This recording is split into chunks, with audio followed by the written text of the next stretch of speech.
এক জোড়া জুতা কিনতে গেলে 1500 টাকা লাগে, তাহলে এই চামড়া দিয়েই তো জুতা হচ্ছে, তাহলে আমরা পাচ্ছি না কেন?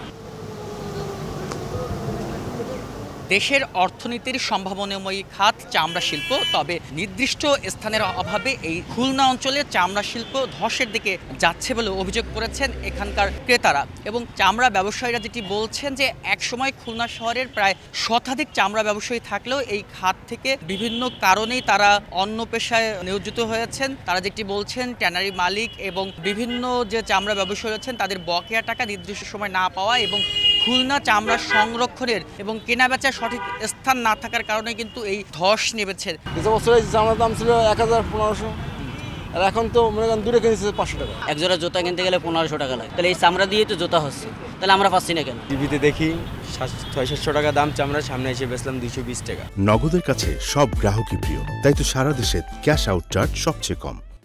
একসময় খুলনার যে সেরা বাংলা রোডটি রয়েছে এই রোডে 16 থেকে 20টি দোকানপাট থাকলেও এখন কিন্তু আমরা দেখেছি ঈদের দ্বিতীয় দিন এই সড়কটিতে উন্মুক্তভাবে প্রায় 6 থেকে 7টি স্থানে এই চামড়া কেনাবেচা চলছে। এবং এখানে যারা চামড়া বিক্রি করতে আসছেন তারা যেটি অভিযোগ করছেন, যেহেতু চামড়া সংরক্ষণটি একটি চ্যালেঞ্জিং বিষয় এবং চামড়া রেখে দিলে যে দুর্গন্ধ বা পচে যাওয়ার সম্ভাবনা রয়েছে, এর জন্য যারা বিক্রি করতে আসছেন তাদের কিন্তু ক্রেতারা সঠিক পরিমাণ দাম দিচ্ছে না, তারা বাধ্য হয়ে কম দামে এই চামড়াটি তাদের বিক্রি করতে হচ্ছে। আমরা সকালেই দেখেছি প্রায় 80,000 টাকা দামের যে গরু, সেই গরু চামড়া কিন্তু এখানে বিক্রি হয়েছে মাত্র 200 টাকা। এবং যারা বিক্রেতা রয়েছেন তারা যেটি বলছেন সরকার নির্ধারিত দাম যেটি রয়েছে তার থেকেও 4 থেকে 5 গুণ কম দামে কিন্তু তাদের বাধ্য হয়ে চামড়াগুলো বিক্রি করতে হচ্ছে। গত বছর কিনছিলাম, লাস্টে ধরা খেয়ে গেছিলাম, আবার এই বছর কেনা হয় না, আল্লাহ ভরসা।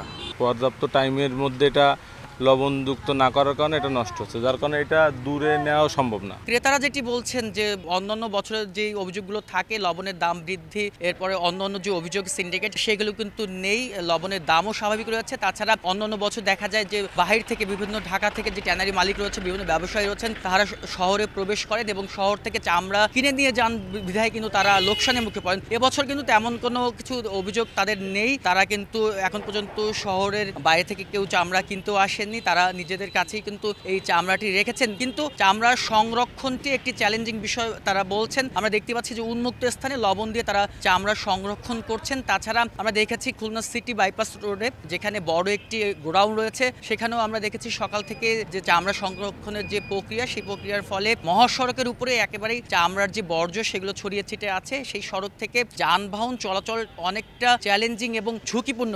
একেবারেই বলা যায় যে এই চামড়া সংরক্ষণের স্থানটি মরণ ফাঁদে পরিণত হয়েছে। নগদের কাছে সব গ্রাহকই প্রিয়, তাই তো সারা দেশে ক্যাশ আউট চার্জ সবচেয়ে কম। কিন্তু ব্যবসায়ীরা যেটি বলছেন নির্দিষ্ট কোনো স্থান না থাকায় তারা যেভাবে ঝুঁকির মধ্যে এই যে চামড়া শিল্পটা ঝুঁকির মধ্যে পড়েছেন, এছাড়া তারা লোকসানের মধ্যে পড়েছেন। এবং স্থানীয় যেটি বলছেন এই চামড়া সংরক্ষণ উন্মুক্ত স্থানে সংরক্ষণের ফলে কিন্তু পরিবেশ বিপর্যয় হচ্ছে। আমরা কথা বলেছি যে চামড়া ব্যবসায়ী রয়েছেন তাদের সঙ্গে, তারা যেটি বলছেন এখনই সময় দ্রুতই কিন্তু একটি নির্ধারিত স্থান বেঁধে দেওয়া উচিত যেখানে মানুষ তারা নির্দিষ্ট স্থানে এসে চামড়া বিক্রি করতে পারবেন, তাহলে কিন্তু খুলনার যে চামড়া শিল্প সেটি কিন্তু ধসের মুখে পড়বে না। খুলনার চামড়া শিল্প টিকিয়ে রাখতে হলে এই মুহূর্তেই খুলনায় চামড়া সংরক্ষণ এবং কেনাবেচার একটি নির্দিষ্ট স্থানের দাবি করেছেন চামড়া ব্যবসায়ীরা। বেলাল হোসেন সজল, সময় সংবাদ, খুলনা।